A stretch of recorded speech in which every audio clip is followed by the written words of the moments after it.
and gentlemen, on this very cold, winter-esque night on both sides of the Atlantic, welcome to the 4th Nightwatch Skype panel, and also, 3 years ago this night, I put out the very first issue of Nightwatch, and never did I ever think we would be here 31 specials later and 60 issues, resulting in my eyes at least, a tremendous milestone. And also, further, only known to my knowledge, I have never seen any other Knight Rider magazine on YouTube besides the one that I have been doing for 3 years. And I gotta be honest, I'm left speechless as well. I mean, along with my panelists this evening, the reliable X24 rider, sir. Pleasure to have you on this cold night. Hey there, MJ.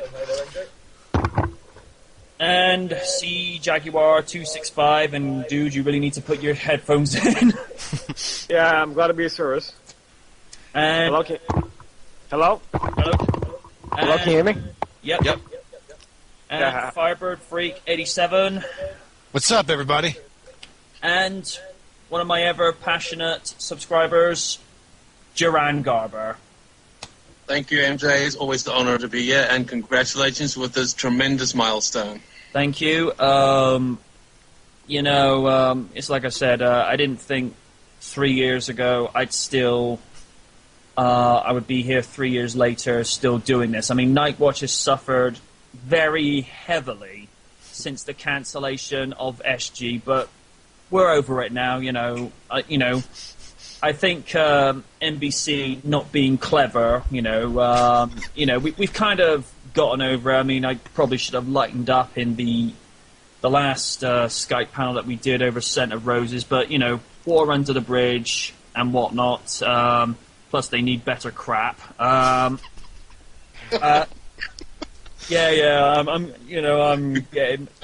getting my bits out there now.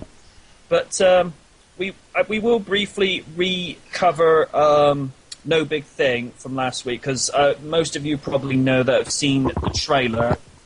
For whatever reason, Skype would not record my end last week, so we'll go in brief bits. We're not going to try and do too much like we did last week. Just, go do a brief summary of the episode and just, and leave it at that and try and get in whatever humorous bits that we can. And first of all, we'll just go around the room as usual. And Ryder, in the absence of Angie being here, my partner in crime, you get the first dibs.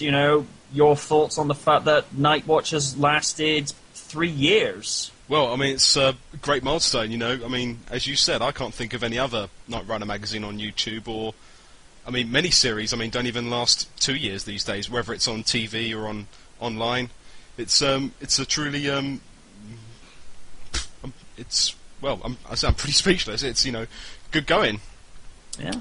I do remember when I first discovered it was, I think I first watched one of your videos, it was probably early 2008, I think it was, and I was just, randomly searching Knight Rider, and suddenly came across review of Knight of the Phoenix. I was like, oh, really? Someone's done a review? So I've never seen that before, let's check this out. And then saw the video, was listening to what you were saying, and actually thinking, this guy knows his stuff about Knight Rider, because at that time, being a full Knight Rider nerd, I was waiting to sort of see anybody who sort of knew as much as I did, and it pretty much went from there. And then I saw all your other look backs at Goliath, Knights of the Drones, Knights of the Juggernaut, and then was looking into the build up to SG, the pilot, and the episode reviews, which I wasn't watching at the time because I wasn't downloading at the time. I had to wait for it to be on television. Yeah, and it's just pretty cool how the magazine's grown. You only learn by doing it, and it can only get better, I say. Yeah. Yeah, when I started in the beginning, being as naive as I was at, being a youthful 26-year-old at the time, I was doing everything ad lib. And I mean, if you look at some of the very first podcast videos that I did in late 2007, and you compare them to what they are now, they are much more sophisticated. It's not quite on the same level as that of, say, something that Random DCE does, or some of the YouTube partners. But I'd like to think that in the last 3 years, I have actually learned a lot, through video making myself, and the fact that I actually have a PC that can keep up with everything now is it's a huge booster. But when I got to issue 19, I remember Sue from Knight Rider Online, hello by the way, said, what you're doing is good, but it feels a little bit unstructured. You just need to script it. And I think it was when Toby One did the revamp intro sequence, which, as we all know, as of NightCon, the look back at NightCon 2010, when I brought in a brand new version, because the second version had it lived its purpose, and it was starting to get a little bit stale. So I said, can you do a new one, and brought that in. But issue 20 particularly was a nice turning point. Was the fact that, all right, SG's slowly coming around the corner, and people are starting to bite into what you're doing now, just that little bit more. And it was when I started doing little things at the end of, every 10 issues that, do something commemorative to, to mark the occasion. I do like little look backs at the characters. I mean, when I got to like the second one, I thought, well, let's do a look back. Let's look at Kit. He's the main, aside from Michael, he's the main reason we watch Knight Rider. End of. And reason. Oh yes. I'd also like to thank you for mentioning me, MJ. That's all right, kid. That's a good impression. Why, thank you, Duran. But no, That was Derek. yeah. Yeah, that was me. Yeah. Sorry about that. But as everyone knows, not to draw on too long. I was a bit pissed when SG got cancelled, but que sera, sera. Yep. NBC sucks. Yes, they do. Since you just That's the journeyman. since you just chimed in, then Jag, your thoughts on the fact that Nightwatch is still around and SG isn't? Your show's obviously better. Well, not to sound too arrogant, I tend to agree. You are ripping off every good movie that I can remember from my childhood. It destroyed the James Bond, the Lotus submersible. I mean, that was okay. A Night of the Iguana. I mean, that was okay. No. I like the submersible shit. I like that. That was, reminded me of one where Kit was Return of Kit Thieves. Oh yeah, I remember. I felt that played homage to the Return of Kit Thieves, the original series. That was I liked submersible, but I didn't like the fact that everything on the show was CGI. Didn't have any stuntmen. They had like this stuntman was a CGI guy. That was wrong. To be fair, I mean, certain segments. I mean, obviously, going from Kit Stang mode to Hot Rod mode. I mean, practically, we don't have the technology to do that physically at the moment. But for certain scenes like that, you needed CGI, and I do tend to agree. We could have done with more actual live proper stunts. I mean, the only there were thing. no proper stunts. They didn't jump any cars. All that was CGI. Yeah. They didn't jump any cars. Can you imagine what Knight Rider would look like in CG in the 80s? Good lord. Actually, was an episode of CGI that commemorated CGI. The one I heard that laser where they blew up kids' tires. Oh. Yeah, Knight and Nerd. Yes. Yes. The thermal laser with the black crystal thing. Yeah. Yeah. The one that also burnt Devon's cricket trophy. Yes. You burnt my cricket trophy. How old was it? Never mind. There's always something I liked about Put off Devon. the candle. Yeah, I remember that. Yeah, the candle. You put a little half the diamond, laser crystal or laser diamond, they call it, and he just melted the trophy or the light of the candle. Some powerful crystal. That was good. No, it's like I say, they could have done some scenes a little bit more practically. Like, for example, at the start of the street race in Journey to the End of Night, where you see, them racing from the side, when they got the cameras looking at the sides of the car, you can tell that it's blue screen. Even though it doesn't look too bad, but it's just like... Fast and Furious was all blue screen. They didn't actually drive that fast. You know that? No. You didn't know that, did you? No. That's actually what they did. The streaking lights, I could know that's CGI because I researched the Fast and Furious. That's all CGI. They didn't drive that fast. There's no stuntmen doing that. That was all CGI. They're all driving like behind a green screen. That's another thing we see Vin Diesel when he's driving that fast. He wasn't. He was a green screen. Oh, dear. I just destroyed your Fast and Furious dreams, didn't I?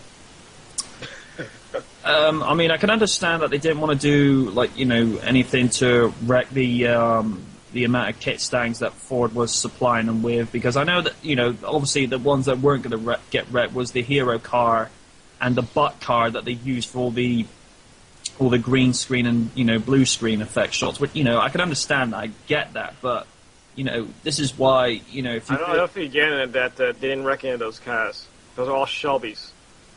Yeah. 500s. Those things are worth $100,000 a piece. Yeah, they didn't wreck them. I think they were on loan to them. That's why they didn't do that much modding to them. They were ridiculous. All they just put a scanner here, put some nice fancy Fast and Furious rims here, put a little ricer wing here. Yeah. They didn't do much. That's another disappointing factor. Where are the stupid mods? I want to see the modifications. It separates the kit stand. The scanner does not count. You can put a scanner on any car and say, "Oh, look, it's kit." It doesn't count. You can't put nice rims on the car. I can put nice rims on any car in any show. That's ridiculous. I mean, the car was basically a stock Mustang with a scanner. Yeah. That was not kit. That's abomination to kit. And it might have been a Mustang. It's just that they didn't modify it. It was just a stock Mustang with fancy rims and a wing on it. The only thing that I felt that they could have done, which they could have kept from the SG Pilot, was the mode that the attack HUD, HUD display there. Yeah, the HUD display. I like that. That actually felt going the right. Remind me of the Pilot episode where they didn't have that many mods, but they had it there. It had they had it going from them. You had to push the button to actually do something. I didn't like the fact that everything was voice command. I didn't want I didn't like that either. No. It's too much about Knight Rider 2000. Everybody knows how much I despise that TV movie. I actually like the car in that. I think you're going to hate me for that. I actually like the Knight 4000. I prefer it You mean to this Pontiac Banshee? Oh, yes. which was really a 91 stealth dodge. It was red. And it actually had buttons. You know that car? You know what other TV movie that car was in? I don't know, to tell you the truth. I know it was... I'm going to give you a guess. I know it was... 99. Chips 99. Oh. Yeah, Chips, yeah, I remember that, yeah. Put a police package on it and put it in, what's the name of the show? A sci-fi show with, what was her name? She used to be on Charmed. She was fired from Charmed. What's her name? Shannon Doherty. What's the name of that show? For Shannon Doherty, it was a cop car. They turned into a cop car that was driving itself. They run on plutonium. Okay. Just don't hit 88. Yeah, look how long that show lasted. I think she lasted, 1-2 seasons before they fired her because she gets on everybody's nerves. Okay. Firebird, my frequent question ask are on 7 questions for the night. Your thoughts on Night Watch at its 3rd anniversary?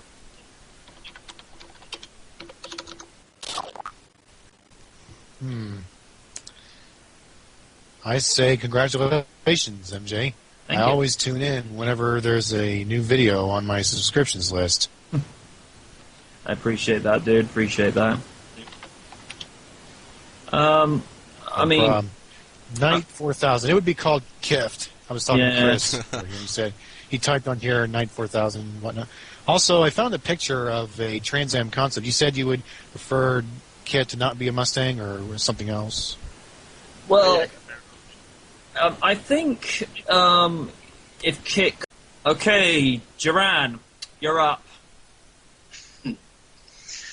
Well, what can I say, MJ? It's a tremendous achievement for you. The first time I ever logged into YouTube regarding your issues, I was stunned to see that you brought this magazine to life, you know. And I mean, my favorite part of all with this Night Watch is where you review the 10 best and 10 worst episodes. I mean, especially when you raise your concerns about Voodoo Night. Oh, no. Yeah, I remember you spoke about that. But Voodoo Night! no, I'm just kidding. But listen, I always look forward to seeing a new issue. You know, that was so really cool. You know, because nobody has ever really reviewed Knight Rider the way you do, and this is such an accomplishment, my friend. And I want to see more in the future. You know, and the most amazing thing about this whole Night Watch is so many friendships has been bonded. You know, Yeah. I mean, look at what we are doing right now, and it's a great friendship that we all have together, you know? All for one show. Yeah.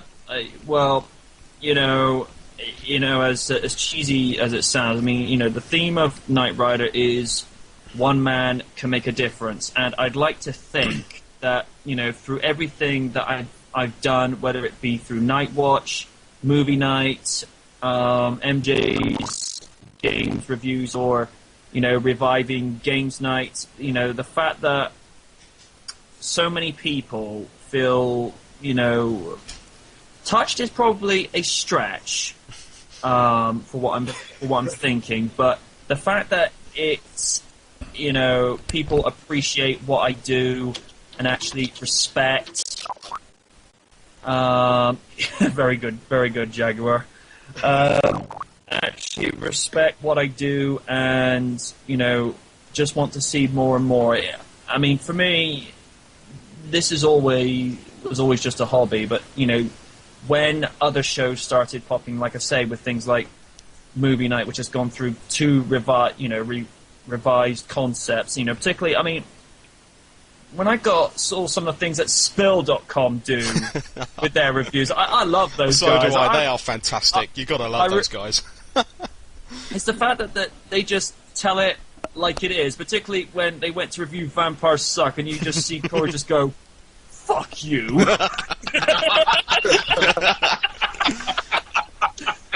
That's just so dang funny. And that's what, you know, kind of inspired me to. That was sporadic. Yeah, particularly with movie reviews, to instead of do things like, you know, 7 out of 10 or, and, you know, grade A, B, C or that, I just thought, do something similar with your ratings. I mean, don't do a direct copy, because that's just, you know, you just don't do that. I thought, all right, You can't say full price or rental No. or better than sex, you know, as they say. Yeah. Hey, MJ, you remember how we found each other? I believe it was through Knight Rider Online, wasn't it? No, it actually was for this video. My Knight Rider MBS video. You asked me if you wanted to use it for your videos, and I never. And I remember seeing your YouTube, and I was looking up Knight Rider, and like, wow. I'll have to have a look at that in a I bit. still have a link to your video. You asked if you linked my video. All So you right. could find it. It's from the Have a 2008. Night Watch issue 2008. all right. Let me have a quick look. 'Cause I don't really like to watch something whilst I'm recording, because it tends to. Oh yes, I remember this.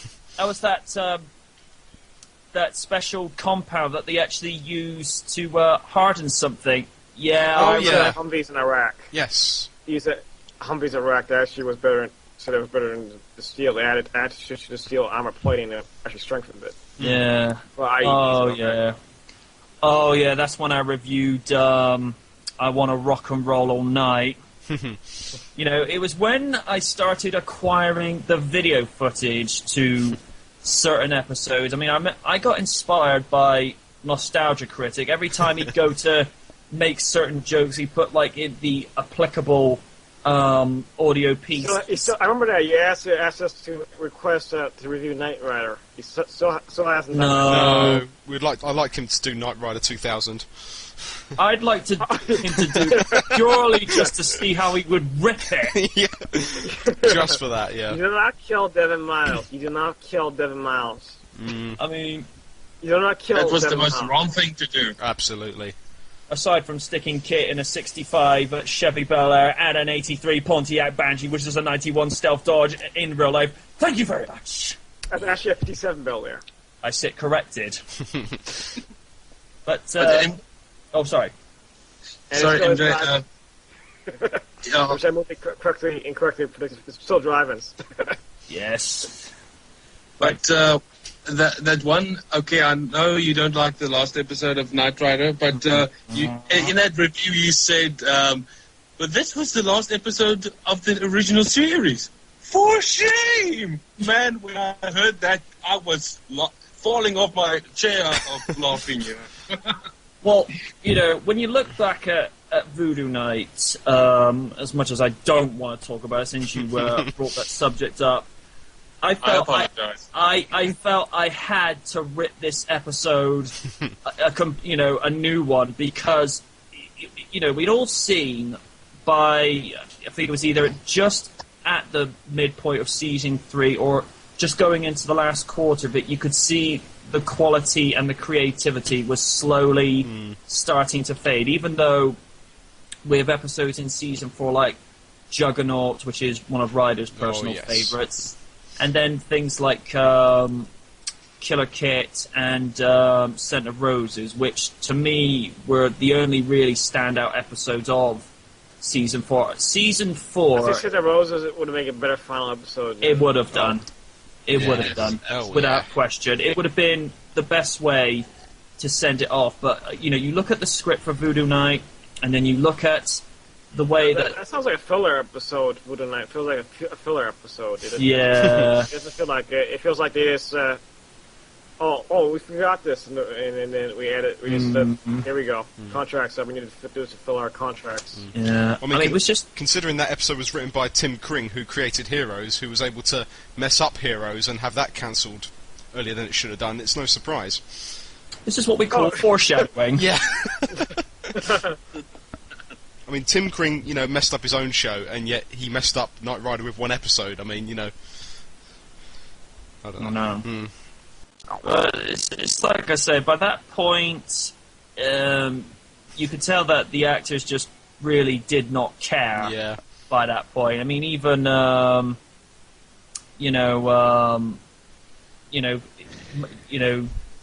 Mulhare didn't really seem to believe what he was saying, and David just was not with it, with the script, and I think that was when.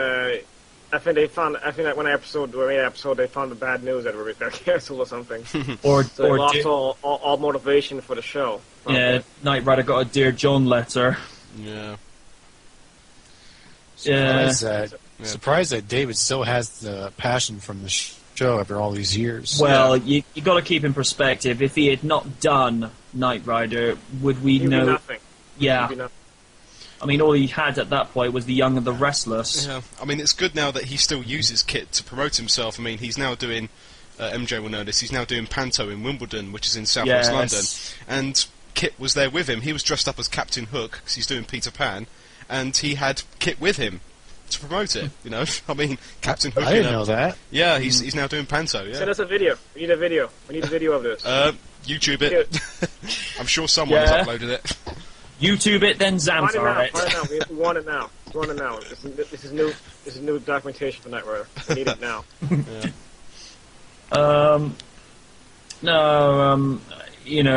Particularly when Duran mentioned the 10 best and the 10 worst episodes of Knight Rider. I mean, the 10 best ones, that was really hard to try and narrow it down, because although... Trying to get easy is one of them.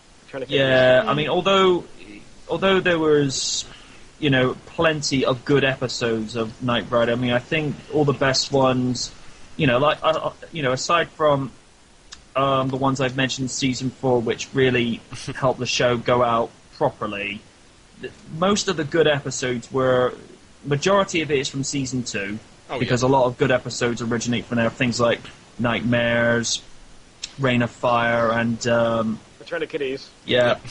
Soul Survivor. Yeah. That was a really Good well-written episode. And then you look at some of the episodes from season 1. I mean, I looked back at season 1 the other month, and it's like, this season is really underrated.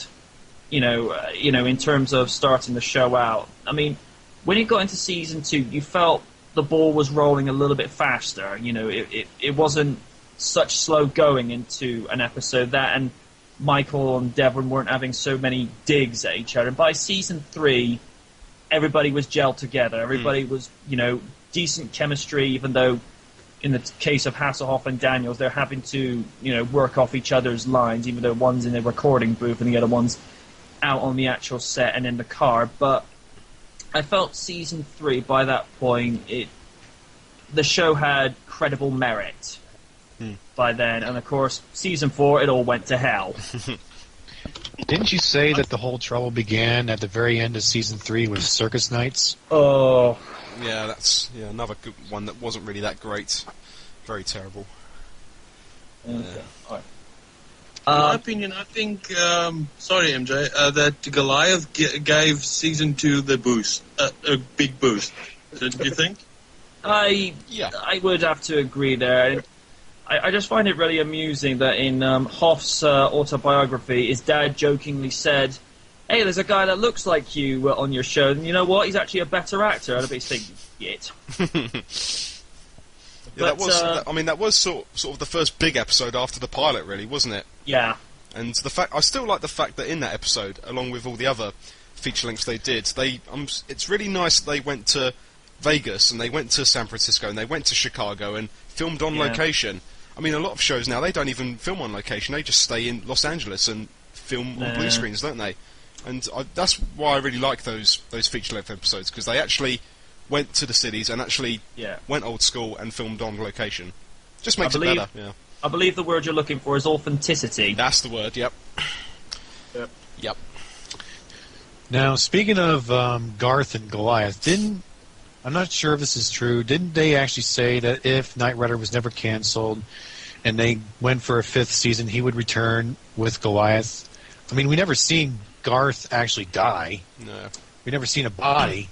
No. It would have been nice to see a loose end like that tied up, along with, what did happen to Carr at the end of Kit versus Carr in season 3, because I know we mentioned this last week, but considering this is done that season 4, and I would have saved the series most likely if they had an Axis of Evil episode where it was like a multitude, like a 2-part episode of Axis of Evil. Can you imagine mid-season? I said mid-season Axis of Evil, and have a build-up. Yeah. Like in promos. Back then, when they did promos, they would not. They did it at SG. They would have done it on promos. Say. Yeah. Soon. It would have been interesting if they'd had an episode where you have both Garth and Carr. I would love to see that. That would have been cool. Oh, and what's the name of the guy? What's his name? Cameron Zachary. Oh. Him too. Like him orchestrating this. So like he being the ringleader. Shame he's dead now. The guy who played John Verno, yeah. Yeah, he was also the voice of General Ross in the '96 Hulk animated series. Oh, was he now? Yes, he was. Yeah, because I also remember him. I didn't know that. Yeah, because I remember him find from... a sound. What other film did he do? It was a very small part in Airplane 2, was one of the psychiatric doctors. Really? Yeah. I must admit, I remember Airplane 2 enough. That really wasn't that good of a movie. Not First really. one was brilliant. Second one was very funny. Second one wasn't that good. I mean, It wasn't really that funny. It was okay. It wasn't. Exactly. It was okay, but it wasn't that great. But yeah. It basically killed it. Yeah, pretty much. Like if it's not a remake, it was like, I'm sorry, you can't do a black comedy of original one like that. Yeah. Without Eddie Murphy involved. Okay. I'm sorry, that was just so god awful. It was just unbelievable. I couldn't Okay. watch it. Okay. I forgot where we were at. After all that commotion. We were just talking about Voodoo Night, wasn't it? And just saying. Oh yeah. Season. And I was showing pictures of what Kit could have looked like if there were different concepts, I guess. Yeah. I think if the Trans Am had still been around for the SG pilot, it would have been a nice evolution of what could have happened with the 2002 Trans Am. Would we have seen something a little bit more updated? And of course, like everyone else, I think it might have been a little bit more suitable if it had been the Camaro instead of the Kit Stang. But to be fair to the car as it is, I mean, at first when I saw... I never guessed the Mustangs didn't do enough to them. It was no mods. There's no mods. It's stock. The stock was... But when It's you a rice think style about... Mustang. Basically, it's a rice style Mustang. That's it. When you think about... When you look back at the I think it was the third generation Firebird Trans Am that they used for the original kit, or It was. It was 1982 Trans Am. Or as I've dubbed it to distinguish the two kits, Kit Prime. Well, Kit's okay. I didn't really feel that with the modifications that Larson and Chaffee did, more Chaffee than Larson, which I'm sure Nick would have corrected me on anyway. To be fair, they didn't really do that much to the Trans Am to make it look too different from other Trans Ams. I mean, obviously, yeah, they removed the Pontiac badging and the Phoenix logos, and obviously put in the legendary dashboard that looks like Darth Vader's bathtub, along with that joke always makes me laugh. Yeah, along with cool joke. Along with the iconic scanner and the the nose cone grill. Yeah. The Trans Am for that, it wasn't really that dissimilar. I mean, even if you look at a stock Trans Am now without the modifications, you can clearly tell that it's what Kit was. Absolutely. Yep. But like I said, with the Kit Stang, I mean, at first, I think it was through Knight Rider Online when I first looked at it and thought, wait. The original kit's a Trans Am, and we go to a Mustang. I'm like, that makes no sense. But after a while, it's like one of those things, it grows on you. So I do remember your early videos saying, the Mustang, and you really weren't impressed with it at first. You really didn't like it. Yeah. I still don't think he does. I don't think he does. It's just it didn't go far enough. As long as it was American at a V8, it was fine, but it didn't go enough. It didn't go far enough.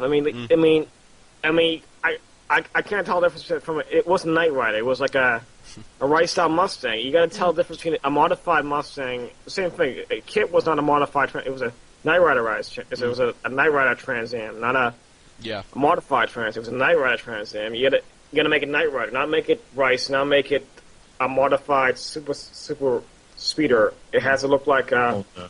It looked like a the difference between Kit the Knight 2000, Knight 3000. That Kit looks like it came from the showroom floor that way. This guy looks like some hack job out of Vin Diesel's shop did it. Any idiot can slap on a rim, Formula 1 spoiler, some aftermarket rims you can get at jcwhitney.com and neon lights. I can get that all from eBay. I can't do it myself. That's nothing. I mean, the Knight Rider Dash is like a one of a kind thing that looks like from the factory. It came to the factory that way. It looks like a factory one of a kind piece special car. Looks like it came to the factory that way. Did that car look like it came to the factory that way? I'm asking you. Did it look like it came to the factory that way? Did it look like it flowed? Look at the original Knight Rider Trans Am. It flowed. Everything flowed. It was one with each other. This car looked like you slapped on everything you could find out of a magazine. Of Super Street. It was like, you look out of Fast... They based it Mustang off Fast and Furious. They didn't base it off Knight Rider. They didn't base it off Knight Rider. The original Knight Rider... the pilot one was more acceptable. I would say the pilot SG Mustang was better. I was gonna say, I felt that the direction and the actual scope and the tech that was used for the SG part compared to the series, it was a little bit more believable. You know, it's like, all right, you know, we've got the series and we've got the SG pilot. The SG pilot, it felt like, you know, there were challenges to overcome with it, and the fact that the Foundation would have been just a small group of people at the top, as opposed to the SSC, which would have been led by Alex Douche Torres. I still hate that guy. I hate him too. I like to kill him. I like the way he died. He deserved to die. Well, I never seen the new Knight Rider TV show, but I understand how much you hate him since you turned Torres into a main villain in one of your fanfics, MJ. Oh yeah, well, don't watch SG. You'll hate it. Trust me, you hate it. Don't watch it. Well, I mean, you calling him a douche has gone so far as that even when SG was repeated on Channel 5 the other day, even my wife said the douche as soon as we saw it. She even knew, you know, yeah, Torres, that's the douche, yeah. That's how far it's caught on, mate. Yeah. It's when little things happen. I mean, when, you know, I was looking to, you know, refer to the Mustang differently from the original kit, because they'll say this car's called Kit. It's like, yeah, it might be called Kit, but it's not the original Kit. It's not the one we all grew up knowing. So I thought, you know, because I read out of TV Guide magazine that they referred to the Knight 3000 was going to be a Mustang, and for whatever reason, the term Kit Stag popped into my head. Now, whether people have come to their own conclusions coincidentally to nickname this car that, but when I can remember, I forget which issue of Night Watch it was that kind of labeled it as that. It's when I started seeing, like, a couple, you know, few weeks to a month later, I started seeing like videos from Toby One, who's a really good GTA car mod artist. Mm-hmm. And Toby, always appreciate your help. Thanks for all the work you've done for the magazine. It's when he labeled his video driving around in the Kit Stang, I thought, okay, I've started something here. And it was when other things like caught on. You know, like I took one look at the absolute abomination new attack mode. I thought, wait. You're sticking hot rod horns and exhaust on a Mustang? Are you guys high? The crack was good then. The crack was good. It must have been on good crack. And the Lamborghini doors. That in itself is not necessarily too bad, but it was when I took a look at the size of the spoiler, I thought, oh no. I mean, did they really have to add the Boy Racer lights underneath the chassis? Not really. I mean, that rear wing. And the Kia underneath the Kia. Oh, yeah. Like, I mean, that rear wing on fake. That was fake. That's so fake. That was ridiculous. I mean, it just like everything was like a. Are you trying to make this look stupid, or are you trying to make this look realistic? No, they don't need our help for that. No. I mean, at least with, you know, touring cars that race on racetracks, even their rear wings aren't that big, or their spoilers are that wide, you know. And it's just... and the size of the front wheels, I mean, what the hell was that all about? I know, because the rear wheels were like big fat dragster tyres, weren't they? And then the front ones were just very wide and thin. It was... I mean, I do look at that hot rod kit, and it's like, yeah, it looks cool, but really, it just doesn't. Doesn't belong there. No, it doesn't. Doesn't belong. It doesn't belong. Yeah. Like I said before, it's a Rice-style Mustang. It's not a Knight Rider Mustang. Knight Rider is different. It has looked like it came from a factory with those mods. It doesn't look like it came from a factory. Look at the original Knight Rider. It looks like the way it was done. It kind of looks like it came from the showroom. It came from the factory. Like the scanner and the bumper. Everything flowed as one. The car doesn't look like it flows as a one. The one that made me laugh was, Ryder will know what I'm talking about, is when we did the second Night Watch Skype panel, which was right after the 2010 Royal Rumble, the next evening. And I remember Nick saying to me when they unveiled Hot Rod Kit at Comic Con, he goes, when your first question is how does it handle speed bumps, you've got problems already. I mean, at least with the bumper flies off here, and there. Yeah, I mean, at least with the attack mode from the pilots, I could believe that. It looked a lot more realistic. And here's something I want to get into in regards to the transformation morphing scenes. I found that the CGI transformations in the pilot were a lot more realistic. It just flowed over the car, and when it made these transformations, I mean, particularly in the series, whenever it would do the transformations, I know it's good CG, but you can tell it's fake. At least with the pilot one, when it went from Kit Stang to the silver GT Mustang, it looked like it was actually doing it. Yeah. It just flowed naturally. Just stealing a line from you there, Jag. And I found the iPhone dashboard to be a lot more acceptable than the Minority Report windshield. That was a real hard pill for me to swallow. It was needed. Yeah. But I think if they had stayed with the direction where it was just Mike, Sarah, Charles, what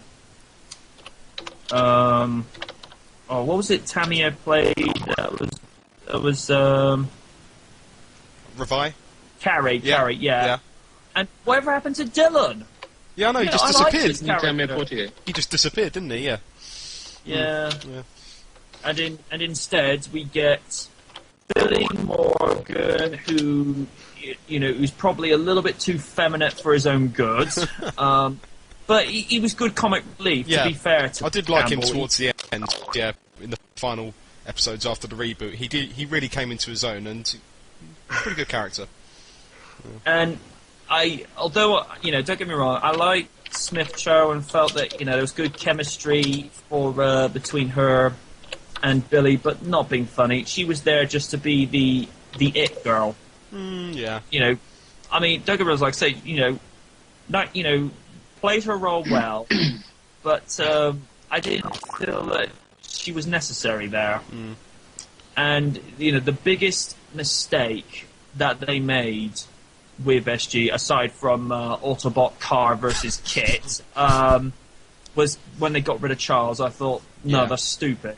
It's like that were 2000 again. Yeah. It's like you don't kill Devin Miles. It's rule one. You do not kill Devin Miles. He's Devin Miles. You don't want to kill him. Yeah. He's the new Devin Miles. I mean, I don't know who it was who commented on one of your videos, MJ, when you look back at Day Turns to Night.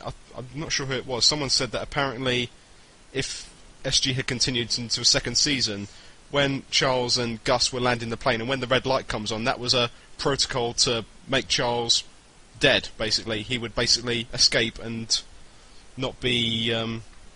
basically, the records will show that he's died, but he's still alive. He's basically gone into exile or something. I think that was Towerworm 23. Yes, it was him, that. yes, yeah.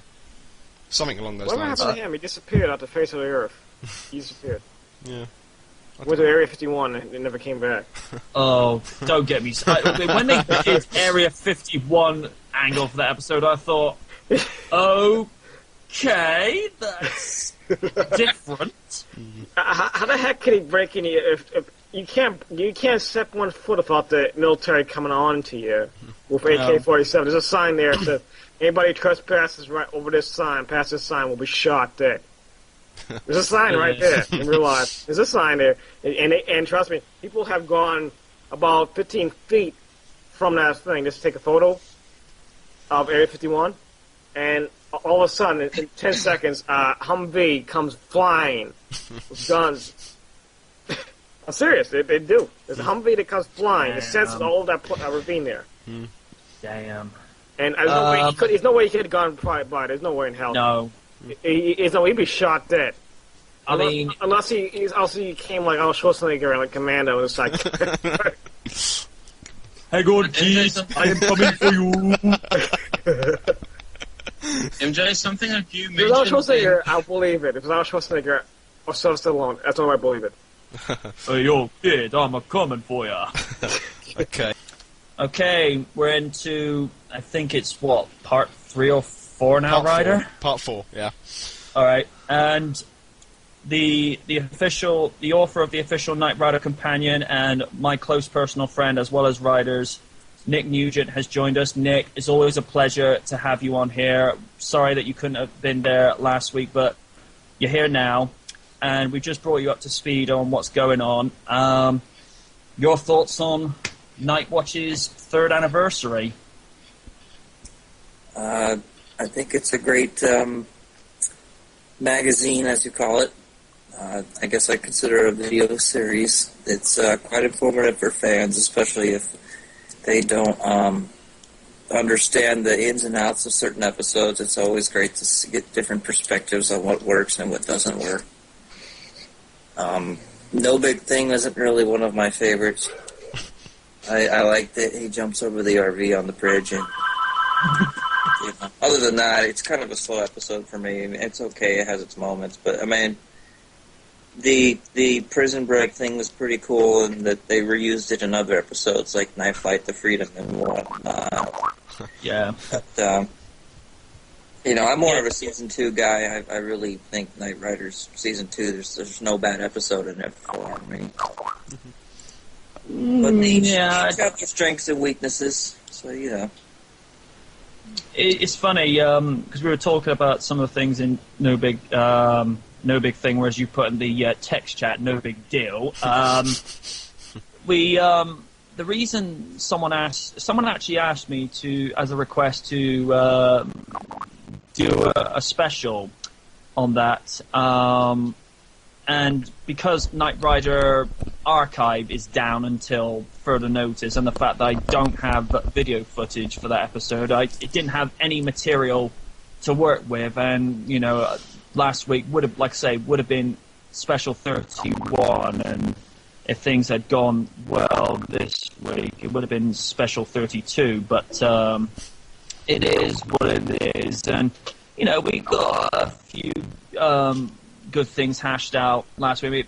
Everyone particularly liked when I talked like Judge Paxton, and the fact that this message came from the cupboard saying that Mr. Miles is the executive director for the Foundation of Law and Government. You have really gotten us into some pickle this time. And I remember Ryder couldn't stop laughing for a while. He thought that was actually quite good. It is pretty good. At least you appreciated the Devon punch, I guess, what you guys call it. The Devon left hook. That's simply wonderful. Wonderful. Yeah. Who do you think Michael learned his punch from? Yeah. Learn it from Devon. But Devon's a southpaw, isn't he? Yes.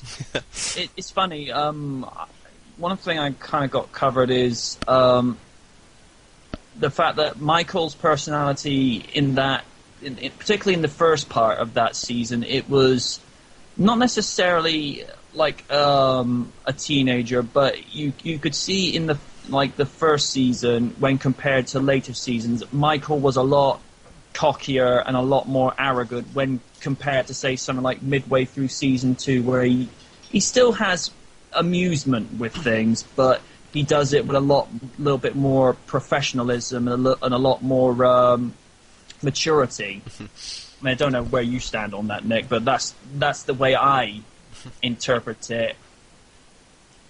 I mean, I think you referred to Michael's behaviour in that early part of season 1 to that of Charlie Harper from Two and a Half Men.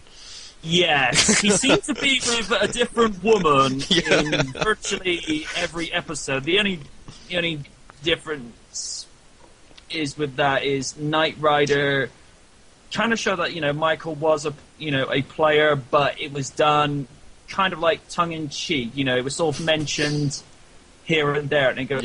It's where Kit goes. We would have been back sooner, only if you hadn't made that 200-mile trip to that woman. What was her name? Goes, yeah. Let's not go there. Now he just pulls into the gas. When he pulled to the gas station, this was kind of a fudge up that people picked up on. Michael asks for a fill-up, and yet it says self-service Yeah. on the on the gas fill-up. I thought, okay. We must have forgot to take that sign down. We're in service again. We're in service again. We're not lazy anymore.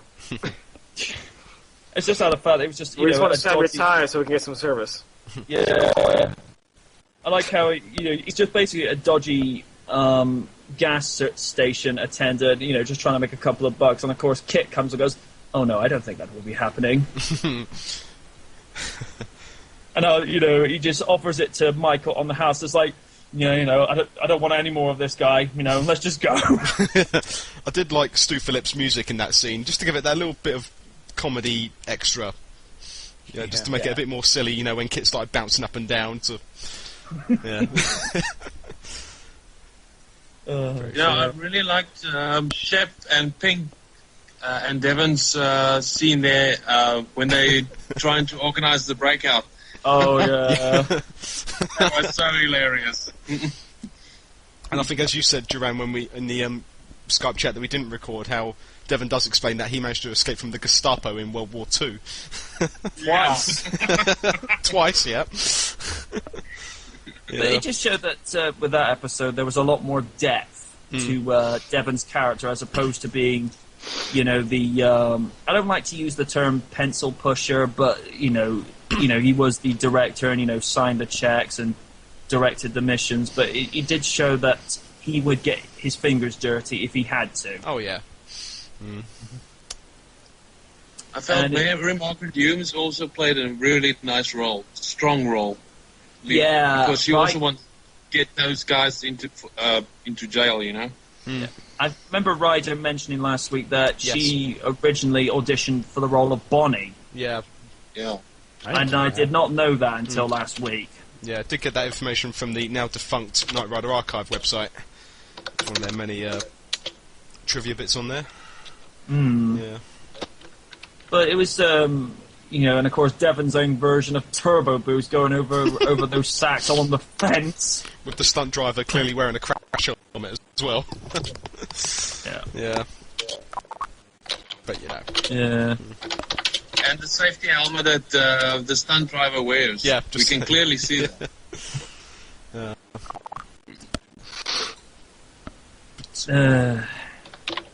Of course, we get the very impromptu turbo boost over the bridge, because that I don't know, I don't know what you would call that. Was it a people carrier that was blocking Kit in the middle of the bridge? I don't know what you call it, and just to hear Kit goes, "You're not doing what I think you're doing." Oh, apparently you are. he was so calm about it, wasn't he? I like at the end when they're reflecting on Frank Reston's definite art for the Pulitzer Prize Award, and how Kit suddenly slows down and goes, "What are you slowing down for, buddy? I've detected what could be a police officer of 30 meters ahead." "That's okay, you're only doing 55. I know. But given Mr. Miles's tactfulness in regards to the in regards to the law, I don't think we should take a chance." Now look here, Kit. What are you trying to say? Yeah, the cop bangs back, and the cop bangs we call a scanner. It was the radar detector. He bangs the radar detector, and it kind of going all crazy like, and he flips on his siren light so he can make his quota. Yeah, that was from the start of Slamming Sammy's Stunt Show Spectacular, which I feel to be honest, is a really underrated episode. Yeah, I did like that one. And the kid wants to do a lot at the end. He wants to do everything. He says, "Bonnie, I think you need to reprogram him." Yeah. It's like Kit suddenly felt alive. Yeah, I mean... It's like you felt like Johnny Five for a minute there. Oh, that's a disturbing thought. The idea of Johnny Five talking out of Kit's voice box. "Number Johnny 5. Need input. That's actually not Johnny Five. That's actually the guy. What's his name? The Indian guy. Fisher Stevens. Oh, yeah. yes. He was not actually Indian. He's actually a white guy. He is, yeah. He isn't an Indian guy, yeah. He was a white guy in blackface. You ever saw the show Early Edition? He was in that show. Yeah. So nothing like that. He's like, I don't know where you got that from. That was good. That was good. Oh yeah, he was awesome. I saw the Angela Jolie. That's what she was saying. That's back when she was saying. I said she's insane now. Yeah. And that's back when she was hot and she had a teenage body. Yeah, I don't know who's more insane, her or Brad Pitt. Yeah. She's Yeah, insane, that's why. MJ She went insane. like She's picking movies on Hang on, correct. hang on, Jag. Duran's trying to say something a second. Oh, sorry. Yeah, it's okay, Chris. Listen, remember last week I mentioned that the turbo boost scene in No Big Thing, going through that truck, that angle truck? was also, Yeah. that angle was also in the Knight Rider annual. Remember, I mentioned something like that. Yeah. I think I might have that. I have to check. I think I have that annual. I bought off eBay. Yeah. Basically, it's a shot facing frontwards, and you can see Kit crashing through it. Is that the picture you remember? Yeah. Of course, Where there they was took another. it to Jack Gill. Yes. Oh yeah. Of course, there was No, another. and- Sorry. Oh, sorry, MJ. And they also, that truck also looks like a little bit like Goliath. Yeah. A little green bit, yeah. truck. That was from the same scene where Kit tells Michael to stop and reverse, and then asks 2 seconds later, Michael, why didn't we just jump over him? And I thought, wait, what? Slight hitch. Yeah, just a little bit. Mind you, I like to think of Kit's personality at that stage. He was still very childlike. He was. You know, yeah. he hadn't quite worked out the ins and outs of, you know, certain things that Michael did and certain things that he had to grasp of. I mean, by the time it got to the end of season 2, first quarter way through season 3, he had a really sarky attitude. Definitely. Speaking of season 2, didn't they say that? Didn't they explain for like the beginning of season 3 why Bonnie left and stuff, or they just said that she was in college and stuff? Yeah. Or I think in the or actual how about- show, it wasn't actually mentioned at the start of Goliath, No. but then by the time it got down to Night of the Drones, they just mentioned that she was just studying at the university in San Francisco. Okay. Yeah. Because a lot of people, I'm not really sure if a lot of people, I'm not sure if this is true. A lot of people were wondering where April was, because they just never mentioned her again. Yeah. Right. I think I was doing research, and it turns out that she could be some kind of agent or something. Well, what I remember reading when Knight Rider Archive version 1 was active, because they put up the script that was in the episode, and then there was the one that they didn't use. From what I can remember reading is that April joined a French firm, because Bonnie actually did question about, because Michael went to the trouble of bringing Bonnie out of the university that she was at, and Kit is just standing there, and it's like a child that hasn't seen, it's like a son that hasn't seen his mother for a long time, you know, they're so ecstatic to see each other, and of course that's when they tied in those bits. I mean, Nick will correct me if I'm wrong. Sounds like the thing. It would have been, as Duran said, it would have been nice if they had given a reason why Bonnie was absent at the start. I mean, I remember going straight into season 2 and seeing April there. I thought, wait, who are you? Yes, mean- it's never explained where she came from or who she is. I don't think her name's mentioned at all until about 10-15 minutes into the episode, so you still don't know what her name is, really, to begin with, when you see the episode for the first time. I tend to find with April compared to Bonnie, April is, for want of a better word, she does things with Michael a little bit more subtly than Bonnie did, because Bonnie would be no BS attitude, whereas April does things with a slightly softer demeanor. Yeah. Definitely. More like And a of course- lovable attitude, you know? Yeah, I mean, I met Rebecca Holden very briefly at NightCon, and she's just such a wonderful person. She's so warm, so pleasant. You know, a bit like how Mike Chaffee is. You know, he'll go around and talk to people. If he hasn't got time for them straight away, he'll try and make time later. I mean, we were standing outside the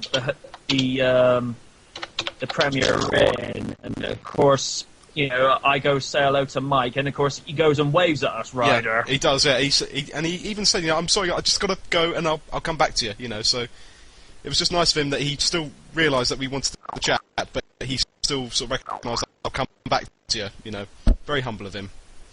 Yes. I mean, because you were in the presentation room with me when we were watching. Yeah, we were at the premiere in, saw Mike Chaffee.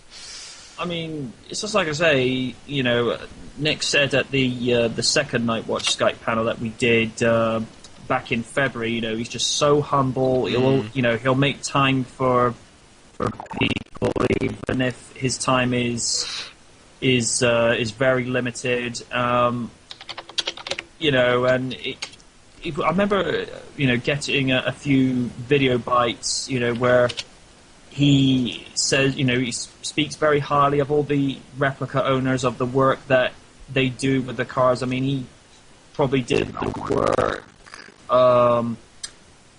with the original Kit Prime, probably did it in about a weekend to a few days, whereas with the rest of these guys, they've spent thousands and thousands of hours doing these little subtle touches just to make it as authentic as they could possibly get. And there's some pictures that I've had taken where I'm sitting in some of the replicas, and as far as I'm concerned, they might as well be right out of the TV shows, because there's particularly the second Kit Stang replica that we saw that actually had, as Nick put it, the snow globe voice box. Yeah. That was pretty accurate. Except for the external details. Yeah, they could have done a better job on the scanner, but having said that, the one that was inside the tent, they could have done a much better job on that one as well. But, to be fair, it's not like the owners of that one had to do a lot. I mean, as Chris said earlier tonight, they're basically just stock GT500 KRs. They've not had really that much done to them, aside from having the scanner put in and having the dash put in. That's all that's had done. Hang on. Jag. Nick, go ahead. I said, well, the second one that came in on that Saturday actually looked a lot better. It just had the wrong rims on it. But at least it had the right spoiler in the right front. And the proper bumper and all that. Yeah. I'm still waiting for somebody to do an attack kit replica, because that would be interesting. But then again, who would want to spend all that money making their kit Stang looking butt ugly? Well, if that came to NightCon, it would struggle to get into the premiere in car park, wouldn't it? Oh yes. Mind you, didn't the original attack mode get sold at that Hollywood auction last month? Because I think Towerworm put images up on Knight Rider Online, where there's a blonde woman actually, sitting by it and sitting in it. I mean, I don't know how much that car went for, but, rest assured it went for a lot, considering it's, not a replica, it was the genuine article. I don't know. I think it really went for a lot. I think they tend to peak at about 30,000. Really? Nice. Did not know that. I think the most expensive one was I think 40,000 for one of the attack kits. But it really, I mean, when you compare that to other classic cars out there, it's pretty low. Because I remember the pilot cars went for 130,000 as a set, and that was probably the most expensive Knight Rider car auction they've had. Is that the one that Tom Day bought? Yeah, it's going to be at Knight Rider Festival 3. Cool. Both of them. Will the Hoff be there? I don't know. Well, we know He that might have showed up if his freaking reality TV series happened to tank so badly. and of course, with him, He was fired. He was fired. Which I mean- I, for one, actually enjoyed it. You know what? Okay, so it was flawed, it was campy, but it was fun, and not to mention I would have had some sort of credit and appearance in episode 6, but aside from that, I thought it had potential.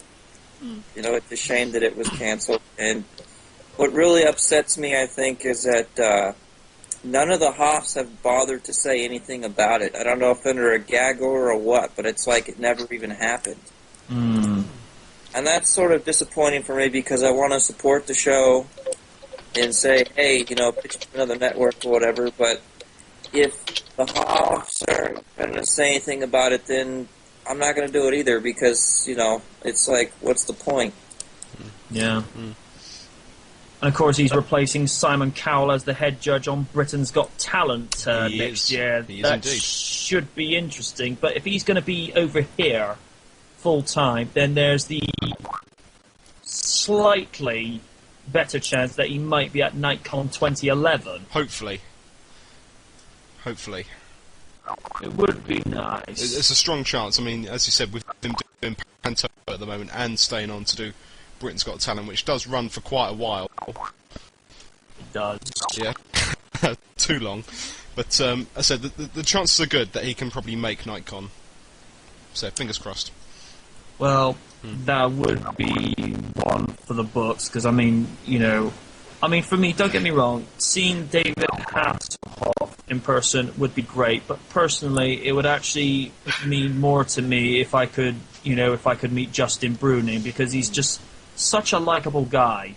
You know, he's just very, you know, from what I understand, he's very down to earth, you know, very easygoing, and, you know, the fact that, you know, because even he said in the presentation video, he would have loved to have been there, you know, because he's a Knight Rider junkie just like the rest of us. He is. Yep. But that would be, you know, that would be cool. I mean, if we got Deanna Rousseau as well, even better. But we'll see what happens. Yeah. I mean, we're going to go... I think we'll probably make this probably the last part, because, you know, I know Nick has joined us very late, but we don't need to go on longer than it needs to. I just want to cover, what do you think were the best issues and the best specials that I've put out in the last 3 years? I know Ryder's got a few that... you know, that he wants to get out of there. Okay, so what was that? Best and worst, or just? No, just the best issues and the best specials that I've done. I'd say your best would be, you know, your 10 best episodes. Also, your look back at the SG 2-parter, which was the best episodes they did from that series, and just trying to think. And your original look backs at the original 4 season openers. Yeah. Yeah. Because those are what got me into watching your videos on YouTube. I appreciate that. Yeah. For me, particularly when I did Special 28, because originally it was going to be the 10 unsung episodes of the original series, because they were the ones that didn't make it, or it was just...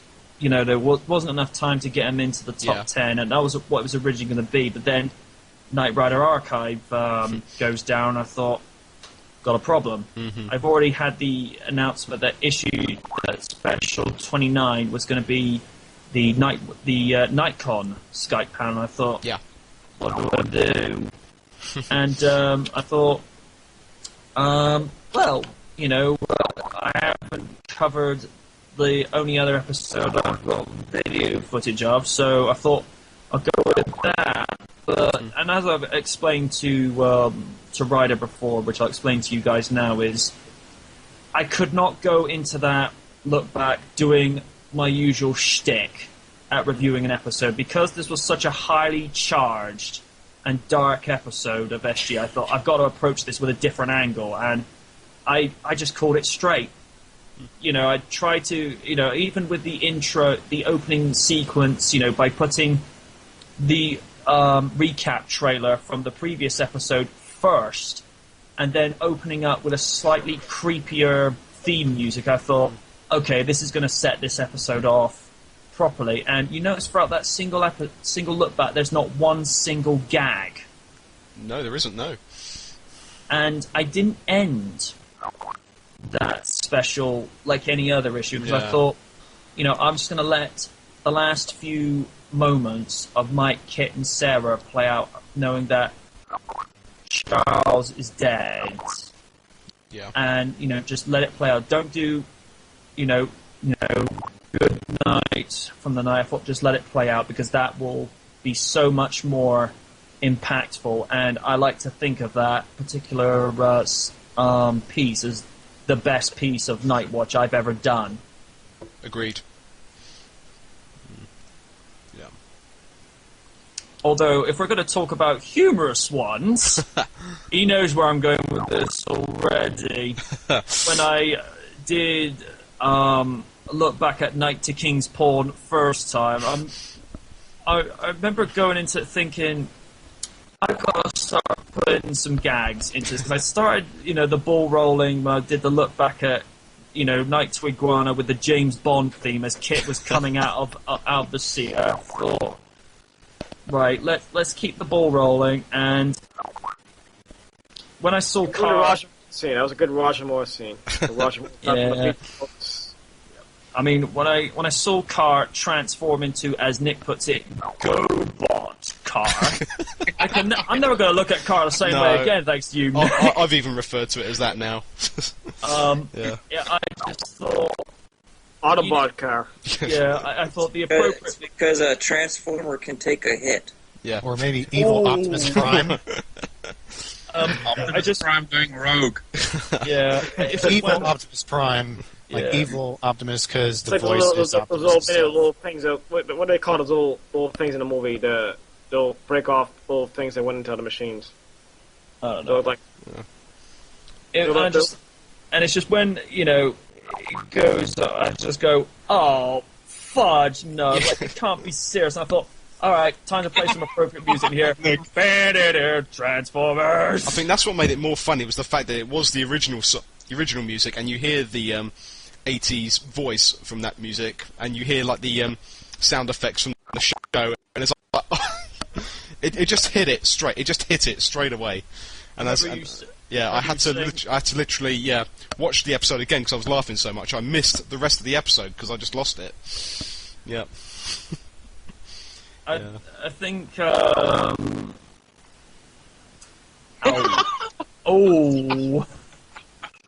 I mean, oh dear. The thing that got me with Peter Cullen was when he kept saying, "I must merge with you, Michael Knight." I'm like, "Oh, do not want." Yeah. But the thing that was such a letdown about the episode, aside from the fact it was not just jumping the shark, but jumping over the moon, more like, it was the fact that it was over in 2 minutes. Yeah, it did feel pretty cheap, yeah. Like a 2-minute scuffle, as I think you referred to it as. Yeah. Yeah. And then the updated version actually include footage from the previous 2 encounters between the original Kit and Cars. And it is a thing, they never answered the question with Round 3, was this the original car? No. Was it? Yeah. If it was an original car, I prefer about... I think they made it into a remake, and they forgot that. I think that the writers were incorrect. They couldn't make which. Are we doing a remake? This episode we're doing a remake. This episode doing a continuation. This episode we're doing a remake. This episode we're maybe the reason they went for the whole Kit as a Transformer is mainly because the movies were probably popular at the time. Yeah, a year afterwards. Yeah. I mean, you say that the writers were on crack there, Jack. I mean, not being funny, I think people that smoke crack would probably figure, what the hell are you guys smoking? No, I think people who are on crack with a, hey man, we don't, what you talking about there? What were we on with the last one? Just looking back at the good bits of the magazine. Yeah. I mean, one of the issues issues that I have no idea why it's gotten so many hits. I mean, issue 5, look, because I had taken still screenshots of the promo that Kit was doing when it was voiced by Will Arnett about all his features and whatnot. I don't remember doing anything particularly special for that issue, and yet that issue garnered nearly 30,000 hits.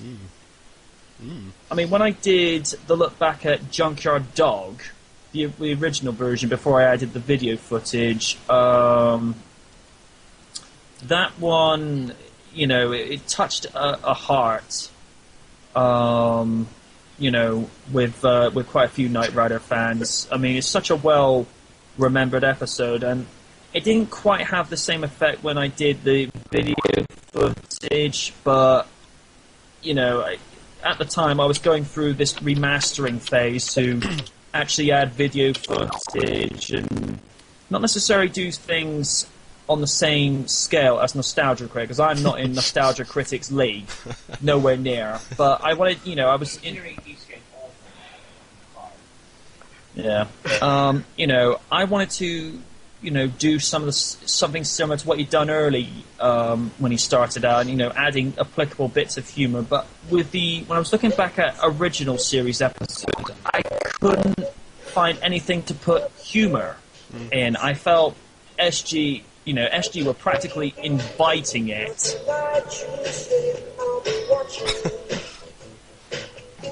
That's... Return to Cadiz? Yes. Yeah.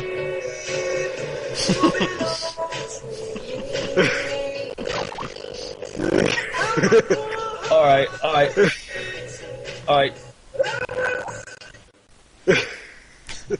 That's alright.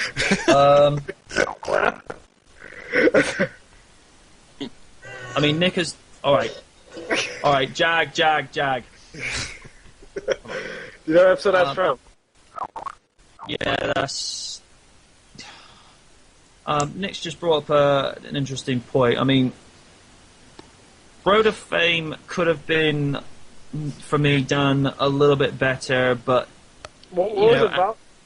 Road of Fame is basically where I would induct people onto an unofficial, you know, sort of Hall of Fame, similar to what WWE does with their Hall of Fame, you know, people that have worked on Knight Rider or worked in conjunction with it, you know, like with Nick has done with his book. Good read, by the way. Yep. It's just to honour those that have actually contributed to the franchise. Now, I would have been able to do more to it, but, you know, as I explained, you know, particularly with Ryder, when I did the Skype panel for the post-Survivor Series Skype panel with Mr. Shattuck, you know, it's my time, my free time I'm giving up to be able to do this. And when you work full-time, it's very difficult to balance your normal full-time schedule and to be able to do, you know, to be able to do what I do. You know, I can only upload and create when I have, you know, the material to work with, and also if I've got the energy for it afterwards. I mean, I don't think a lot of people know the kind of work that goes into, particularly the scripting. You know, I mean, one of the... Yeah, Nick has just said I got quite a few different magazines, but that's because I try and cover as much as I can, because I have a rather forthright and fearless opinion in regards to some things. And, I mean, there's some things I will not touch with a 10-foot flagpole, because there are some things that are best left unsaid. Yep. And then there are some things where I feel that I am within my rights to say this, and it's not really going to hurt too many people per se. I mean, I tend to view what I do, it's just me calling it like I see it, or, you know, me giving it my 2 cents, you know, take it for what you will. But, you know, I enjoy doing what I do. You know, I wish I did have much more material and resources to be able to do more stuff for Nightwatch, but when SG is gone, and only going through what the media tells me about, about the movie, it's like, look, guys, I can only tell you what I find out through the relevant resources. I can't just pull something out of the hat just like that. It's not how it works. But, a lot of people, hate on SG. I mean, even you and I, Ryder, can see more of the flaws in that show now. I mean, now we just take it for face value. It was entertaining. It wasn't perfect, but it was good for what it was.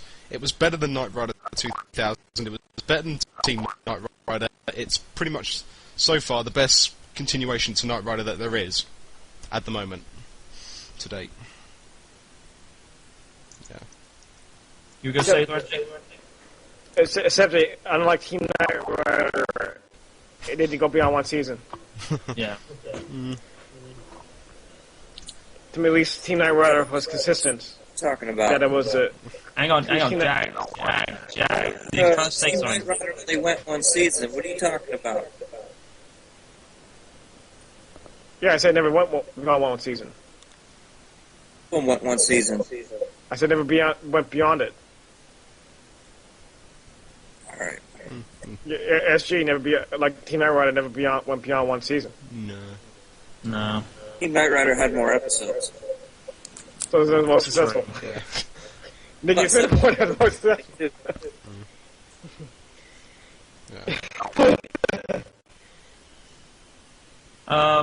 So now Team Knight Rider, its verdict is in. It's more successful. Yeah. But for what SG was, I mean, it was what it was. I mean, it was better than some of the things that we've seen done, but vicariously. How about Knight Rider 2010? Oh, don't. Never mention that. Not even in the same league, not even in the same universe.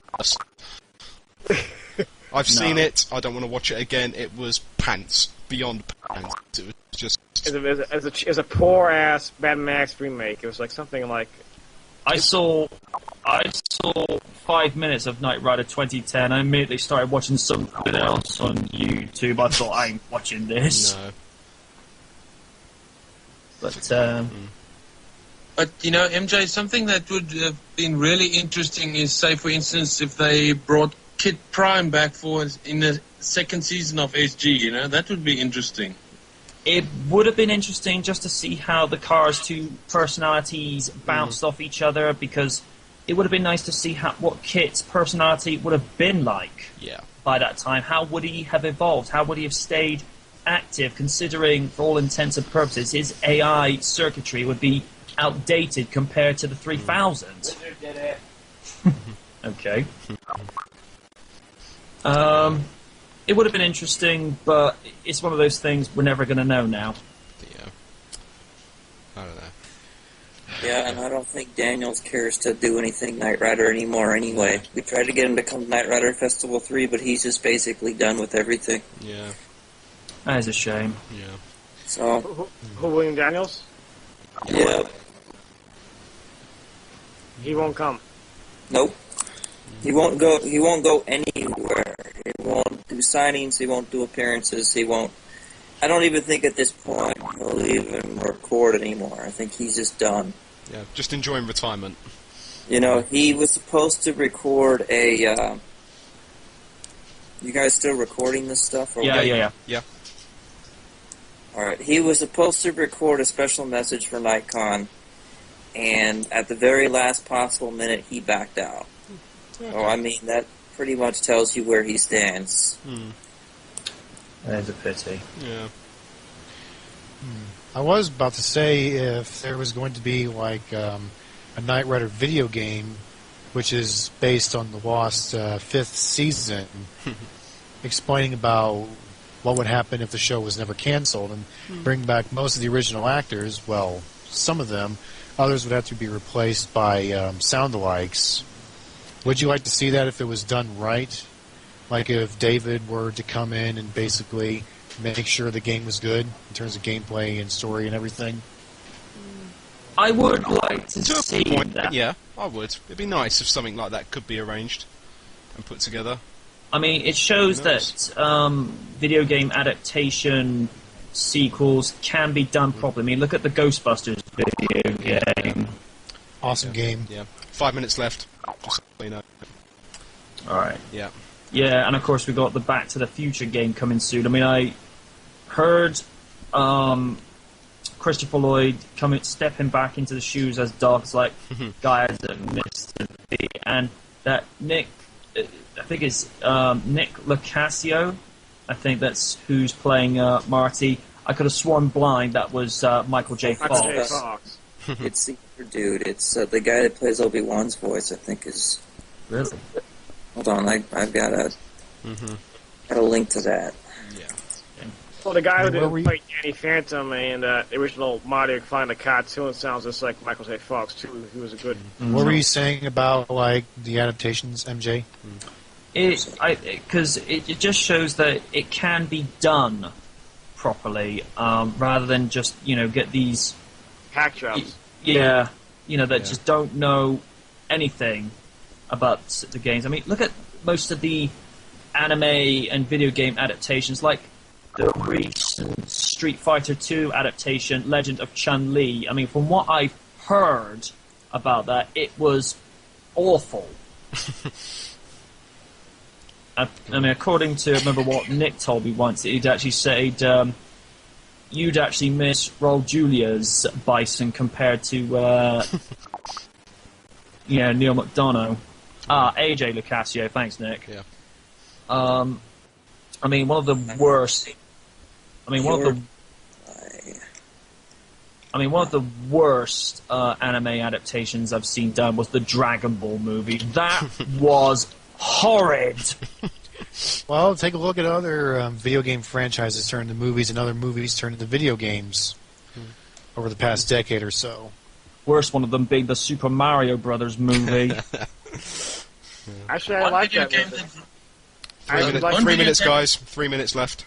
All I right, actually like look the at Fire Brothers movie. all right. I liked it. I actually saw that in theaters when it came out. Because of Dennis Hopper. I love Dennis Hopper. He's my favorite villain. Rest in peace, Dennis Hopper. Rest in Shame- peace, Dennis shame. Hopper. Yeah. And he had shame what's he's his not name? here. The British guy. The British guy who played Mario. Oh, that was Bob Hoskins. Bob Hoskins. Because of Who Framed Roger Rabbit. That's why I saw it. Because of those two guys. Yeah. All right, Did I think we'll wrap it up here, guys, play the because as Ryder says, Time is pretty short, yeah. and Random has been really, really patient in the background. I want to thank you for that, by the way, bro. Appreciate it. We'll ignore that. Right, from this milestone in its own right, the 3rd anniversary of Nightwatch, I'd like to thank everyone who's ever contributed and helped make the magazine what it is over the last 3 years. I could not have done this without you guys. It's really been an honor and a privilege to do what I do as a hobby, and I just hope I can continue doing it for many years to come. We'll all be here. Glad to be here. Thank you, MJ. Thank problem. you. Yeah, thanks. Yep, Thank you. It always was a an honor to pleasure. be here. Yeah. That's Yep. So, from my Skype panelist this evening, my partner in crime, the reliable X24 rider. Thank you so much, sir. Thanks again, MJ. Thank you. To Jaguar 265. See you next time. Yep. And to my frequent question asker on my Q&A series, Firebird Freak 87, buddy, pleasure to have had you tonight. It was an honor. Duran Garber, one of my ever passionate followers on YouTube. Thank you, MJ. Always an honor to be here. And to one person I consider just as much a friend as Ryder, Nick Nugent, really talented, really likable guy, sir. Always a pleasure to have you on here, and always a pleasure to have you as a friend. Always a pleasure to be here. from this third anniversary special. You all know the words. Good night from the night.